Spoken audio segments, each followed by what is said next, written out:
নমস্কার, শিব শক্তি অ্যাস্ট্রো চ্যানেলে সকলকে স্বাগত জানাই। আশা করি সকলে আপনারা ভালো আছেন, ভালো থাকুন, সুস্থ থাকুন।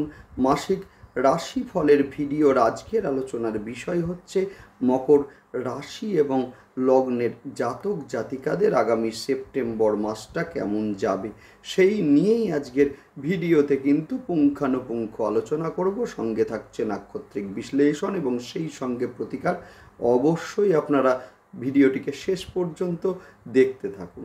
মকর রাশি এবং লগ্নের অধিপতি শনিদেব, যিনি কিনা বর্তমানে বকরি অবস্থায় রয়েছেন, যার ফলে কিন্তু মানসিক একটা অস্থিরতা সেটা কিন্তু বিরাজ করছেই।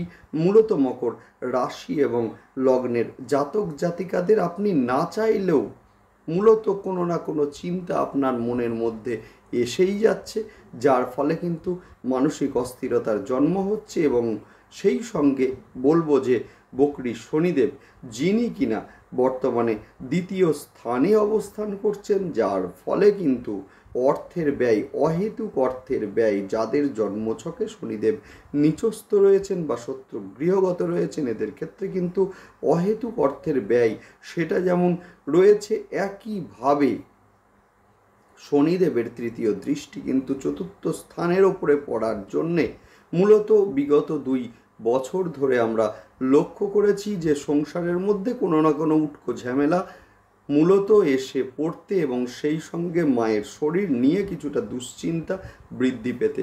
সেপ্টেম্বর মাস, যে মাসে কিন্তু আমরা লক্ষ্য করব যে রবি, স্বক্ষেত্রস্থ রবি অষ্টমে অবস্থান করতে, অর্থাৎ সিংহের ঘরে অবস্থান করতে, যার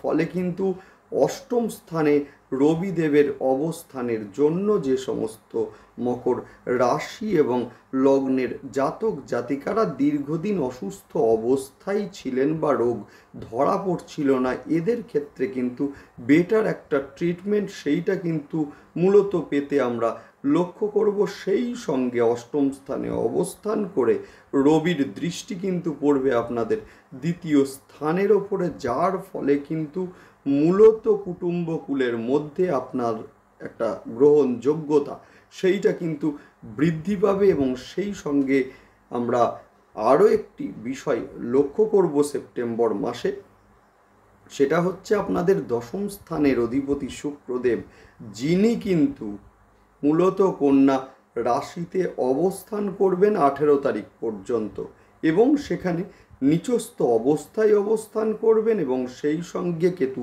দেবের সঙ্গে একটা জুতি তৈরি করে অবস্থান করবেন, যার ফলে কিন্তু মূলত কর্মস্থলে একটা চাপ এবং সেই সঙ্গে গুপ্ত শত্রুতার সৃষ্টি সেইটা যেমন লক্ষ্য করা যাবে। অর্থাৎ কিনা আপনার অবর্তমানে আপনার অফিসের বসের কাছে আপনার নামে কিছু বলা হলো এবং যার ফলে কিন্তু আপনার বেশ কিছুটা সম্মান হানির সম্ভাবনা সেইটা যেমন এই সময়ে লক্ষ্য করা যাচ্ছে, একইভাবে তেমনই কিন্তু সেই স্থানের অর্থাৎ কিনা কন্যা রাশির অধিপতি বুধ, যিনি কিনা সেপ্টেম্বরের শুরু থেকেই অবস্থান করবেন মূলত কন্যায়, যার ফলে আপনার বুদ্ধির জোরে সেই জায়গাটা আপনি অনেকটা ওভারকাম করতে পারবেন এবং কর্মস্থলে আপনার একটা গ্রহণযোগ্যতা সেইটা কিন্তু বৃদ্ধি পেতে লক্ষ্য করব আমরা। সেই সঙ্গে আমরা লক্ষ্য করব যে মূলত 26শে আগস্ট, যেদিন কিন্তু মঙ্গলদেব গোচর করবেন মিথুনে, অর্থাৎ কিনা আপনাদের চতুর্থ স্থানের অধিপতি এবং সেই সঙ্গে একাদশ স্থানের অধিপতি যে মঙ্গলদেব কিন্তু ষষ্ঠ স্থানে গোচর করবেন, যার ফলে কিন্তু যারা মূলত পুলিশ, অ্যাডমিনিস্ট্রেশন ইত্যাদি ক্ষেত্রে চাকুরির জন্য মূলত চেষ্টা করছেন, এদের ক্ষেত্রে যেমন শুভ হবে, একইভাবে যারা ভাবছেন যে লোন নিয়ে বাড়ি করবেন বা কিনবেন, এদের ক্ষেত্রেও কিন্তু সময়টা যথেষ্ট শুভ। তার কারণ কি না, তার কারণ হচ্ছে ষষ্ঠ স্থান হলো দশমের নবম, অর্থাৎ কিনা মূলত কর্মের ভাগ্যের ঘর, যেখানে মঙ্গলদেব অবস্থান করছেন এবং তিনি নিজে কিন্তু একাদশ স্থানের অধিপতি, অর্থাৎ কিনা সাফল্যের ঘরের অধিপতি, যিনি কিনা ষষ্ঠে অবস্থান করলেন, অর্থাৎ কিনা কর্মের যে ভাগ্যের উন্নতি সেইটা কিন্তু আমরা এই সময়ে লক্ষ্য করব। যাই হোক, শুরু করছি বিস্তারিত আলোচনা। শুরুতে সকলকে অনুরোধ করব অবশ্যই আপনারা চ্যানেলটিকে সাবস্ক্রাইব করে নেবেন। দেখুন, গ্রহের গোচর সেটা স্বল্প সময়ের জন্যই হোক বা দীর্ঘ সময়ের জন্যই হোক, গ্রহের গোচরের একটা ইম্প্যাক্ট কিন্তু আমাদের জীবনে ভীষণভাবে পড়ে। যে কোনো সিদ্ধান্ত নেওয়ার পূর্বে কিন্তু গ্রহের গোচর বিশ্লেষণ করে সিদ্ধান্ত নেওয়া আবশ্যিক। না হলে কিন্তু জীবনে একটার পর একটা সমস্যা চলে আসে, যার ফলে কিন্তু সেই সময় আমাদের দরকার পড়ে বিভিন্ন অ্যাস্ট্রোলজার বন্ধুদের প্রতিকারের জন্য।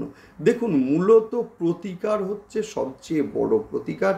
গ্রহ কি বলছে, গ্রহের গোচর বর্তমানে কি আছে সেইটা বিশ্লেষণ করে সিদ্ধান্ত নেওয়া, সেই ক্ষেত্রে কিন্তু আমাদের প্রতিকারের দরকার পড়ে না। অবশ্যই দেখুন, আমার হাতেও কিন্তু কোনো রত্ন বা আংটি নেই। তার কারণ হচ্ছে মূলত গ্রহের গোচর দেখে সিদ্ধান্ত, সেইটা ভীষণ গুরুত্বপূর্ণ। সেক্ষেত্রে কিন্তু সমস্যা আসবে না। রত্নের ভূমিকা অবশ্যই আছে, এ বিষয়ে কোনো ডাউট নেই, অবশ্যই আছে। কিন্তু গ্রহের গোচর দেখে আমরা যদি সিদ্ধান্তগুলোকে নিই, সেই ক্ষেত্রে কিন্তু সমস্যা অন্তত 70 to 80% হ্রাস পাবেই পাবে।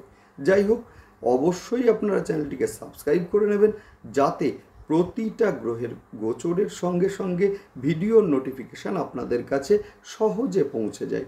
যাই হোক, শুরু করছি বিস্তারিত আলোচনা। আমরা জানি যে মূলত মকর রাশি এবং লগ্নের জাতক জাতিকাদের বর্তমানে কিন্তু শনিদেবের 7.5 চলছে। দ্বিতীয় শনিদেবের অবস্থান, যার ফলে কিন্তু অর্থের অহেতুক ব্যয়, সেইটা আমরা কিন্তু লক্ষ্য করেছি মূলত বিগত 2 বছর ধরে। একইভাবে যাদের জন্মছকে শনিদেব নিচস্থ বা শত্রু গৃহগত আছেন, এদের ক্ষেত্রে কিন্তু সঞ্চিত অর্থ ব্যয় হতেও আমরা লক্ষ্য করেছি। দ্বিতীয় শনিদেবের অবস্থানে এবং যার মূলত তৃতীয় দৃষ্টি আপনাদের চতুর্থ স্থানের ওপরে, যার ফলে কিন্তু হঠাৎ করে সংসারে কোনো না কোনো ঝামেলার উদয় হয়ে যাওয়া অথবা মায়ের শরীর নিয়ে একটা দুশ্চিন্তা যেমন লক্ষ্য করা গিয়েছে, একইভাবে কিন্তু শিক্ষার্থীদের ক্ষেত্রে বেড়েছে পরিশ্রমের মাত্রা। বন্ধুদের কাছ থেকে মূলত সহযোগিতার অভাব বা সেই সঙ্গে বন্ধুদের কাছ থেকে কিছুটা ডিটাচমেন্ট, সেইটাও কিন্তু এই সময় লক্ষ্য করা গিয়েছে। শনিদেবের 10ম দৃষ্টি আপনাদের একাদশ ঘরের ওপর পড়ার জন্য সাকসেসের জায়গাটাই কিন্তু ক্রমশই সংকুচিত হয়েছে। অর্থের আগমনের পথে সৃষ্টি হয়েছে বাধা। তবে সেপ্টেম্বর মাসে আমরা লক্ষ্য করব রবিকে স্বক্ষেত্রস্থ অবস্থায় অবস্থান করতে সিংহ রাশিতে, যার ফলে কিন্তু দীর্ঘদিন ধরে যারা কোনো না কোনো অসুখে ভুগছিলেন, এদের ক্ষেত্রে আমরা লক্ষ্য করব যে ট্রিটমেন্ট হচ্ছিল কিন্তু উন্নতি হচ্ছিল না বা রোগ ধরা পড়ছিল না। এবার কিন্তু আমরা দেখব যে একটা বেটার ট্রিটমেন্ট হতে এবং এর ফলে সহজেই আরোগ্য লাভ করতে। এই সময়ে যাদের পৈতৃক সম্পত্তি নিয়ে অলরেডি ঝামেলা চলছিল, এদের ক্ষেত্রে ঝামেলার দ্রুত সমাধান হতে অষ্টমে অবস্থান করে রবির সমসপ্তম দৃষ্টি কিন্তু আপনাদের দ্বিতীয় স্থানের ওপরে পড়বে, যার ফলে কিন্তু কুটুম্বকুলে বাড়বে গ্রহণযোগ্যতা। 10ম স্থানের অধিপতি শুক্রদেব মূলত 25শে আগস্ট গোচর করবেন নবমে, যার ফলে কিন্তু সেপ্টেম্বরের প্রথম থেকেই শুক্রদেবকে আমরা দেখব কন্যায় নিচস্থ অবস্থায় অবস্থান করতে এবং সেই সঙ্গে কেতু দেবের সঙ্গে একটা জুতি তৈরি করতে, যার ফলে কিন্তু কর্মক্ষেত্রে চাপ সেটা যেমন বৃদ্ধি পাবে এই সময়, একইভাবে কিন্তু মূলত কেতুদেবের সঙ্গে জুতি তৈরি হওয়ার কারণে কর্মক্ষেত্রে গুপ্ত শত্রুতা বৃদ্ধি, সেইটাও কিন্তু লক্ষ্য করা যাবে। আপনার অবর্তমানে আপনার বিরুদ্ধে অফিসে আপনার বসের কাছে কিছু বলা এবং যার ফলে সম্মান কিছুটা ক্ষুণ্ণ হওয়া, এমন ঘটনাও কিন্তু এই সময় লক্ষ্য করা যাবে। পিতার অর্থের ব্যয় এই সময় লক্ষণীয়। একইভাবে বুধ যেহেতু মার্গী অবস্থায় অবস্থান করবেন মূলত কন্যায়, যার ফলে কিন্তু মূলত পিতার শারীরিক উন্নতি এই সময়ে লক্ষ্য করা যাবে। যদিও কর্মক্ষেত্রে গুপ্ত শত্রুতা বাড়লেও আপনার গ্রহণযোগ্যতা কিন্তু এই সময়ে বৃদ্ধি পাবে। যারা পৈতৃক ব্যবসার সঙ্গে যুক্ত আছেন এদের ক্ষেত্রে কিন্তু আয় এই সময়ে বৃদ্ধি পাবে। যারা লয়ার বা আইন পেশার সঙ্গে যুক্ত বা কোনো এজেন্সিমূলক যে কোনো কর্মের সঙ্গে যুক্ত বা কোনো মাল্টিন্যাশনাল কোম্পানিতে কর্মরত, যারা ঔষধের রিপ্রেজেন্টেটিভ বা জার্নালিস্ট অথবা মিডিয়ার সঙ্গে যুক্ত, এই সময়ে কিন্তু আয় বৃদ্ধি পাবে এবং কর্মস্থলে যে প্রমোশন সেইটাও কিন্তু আমরা লক্ষ্য করব। তবে প্রেমের ক্ষেত্রে কিছুটা রোম্যান্টিক বা কিছুটা ইমোশনাল হয়ে পড়তে পারেন আপনি। প্রেমিক বা প্রেমিকার শরীর নিয়ে একটা দুশ্চিন্তা সেইটা কিন্তু এই সময় বৃদ্ধি পাবে। কন্যা সন্তানের শরীর নিয়ে দুশ্চিন্তা এই সময় লক্ষণীয়। বিশেষ করে স্কিনের কোনো সমস্যা, হঠাৎ করে ঠান্ডা লেগে যাওয়া, চেস্টে ইনফেকশন, পেটের সমস্যা, সেই সঙ্গে লিভারের সমস্যা, সেইটাও এই সময়ে কিন্তু লক্ষ্য করা যাবে। সেই সঙ্গে ইএনটির সমস্যায় ভুগতে কিন্তু এই সময়ে লক্ষ্য করা যাবে। এই সময়ে শিক্ষার ক্ষেত্রে বিশেষ করে যারা মেডিকেল, জার্নালিজম, হোটেল ম্যানেজমেন্ট অথবা সায়েন্স রিলেটেড সাবজেক্ট নিয়ে পড়াশোনা করছেন এদের ক্ষেত্রে কিন্তু উন্নতি এই সময়ে লক্ষ্য করা যাবে। সেই সঙ্গে আমরা দেখব যে রিসার্চ ওরিয়েন্টেড কাজের সঙ্গে যারা যুক্ত অথবা উচ্চশিক্ষার জন্য যারা বিদেশে যেতে চাইছেন এদের ক্ষেত্রে কিন্তু সময়টা ভীষণ শুভ। এই সময়ে কিন্তু যোগাযোগ বৃদ্ধি পাবে। বিবাহের ক্ষেত্রে ভালো করে খোঁজ নিয়ে বিবাহ ফাইনাল অবশ্যই আপনারা করতে পারেন।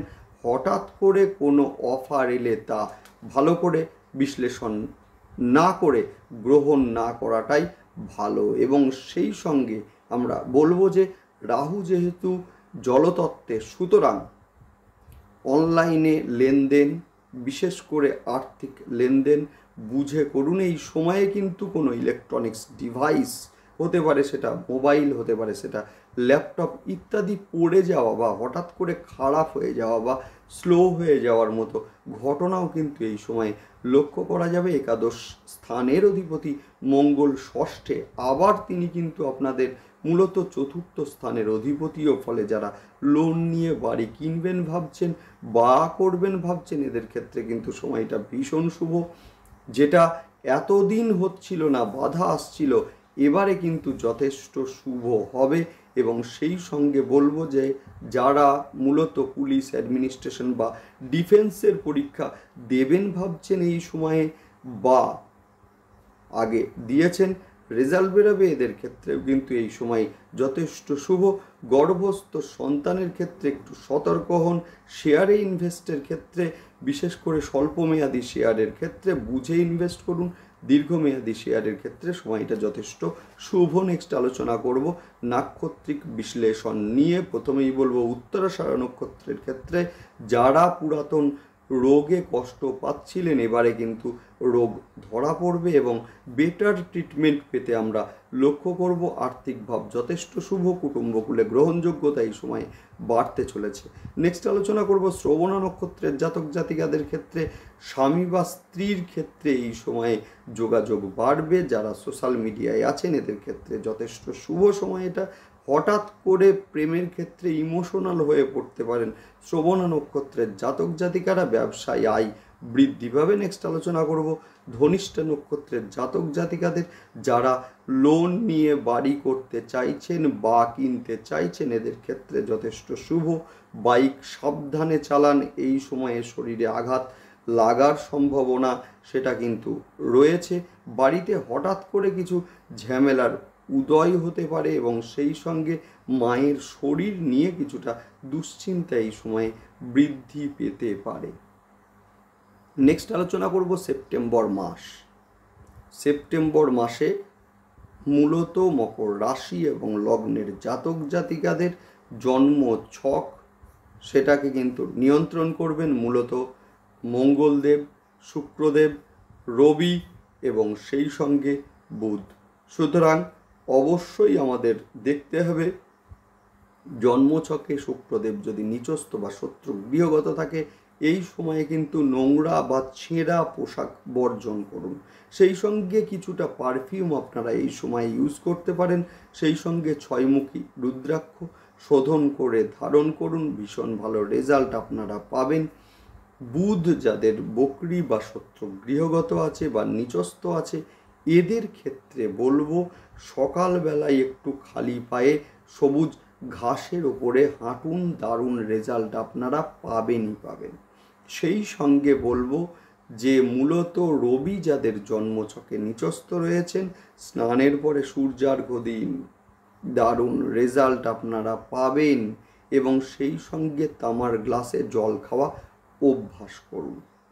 মঙ্গলদেব যাদের শত্রু গৃহগত রয়েছেন বা নিচস্থ রয়েছেন, এদের ক্ষেত্রে বলবো মা বগলামুখীর ধ্যান মন্ত্র 21 বার অন্তত পাঠ করুন। এবং বাড়িতে যদি মা বগলামুখীর ছবি বা মূর্তি থাকে, সেখানে হলুদ রঙের ফুল দিন, দারুণ রেজাল্ট আপনারা পাবেন। শুক্র যেহেতু কেতুদেবের সঙ্গে যুক্ত রয়েছেন, সুতরাং মা দক্ষিণাকালীর ধ্যান মন্ত্র দিনে একবার হলেও পাঠ করুন, দারুণ রেজাল্ট আপনারা পাবেন।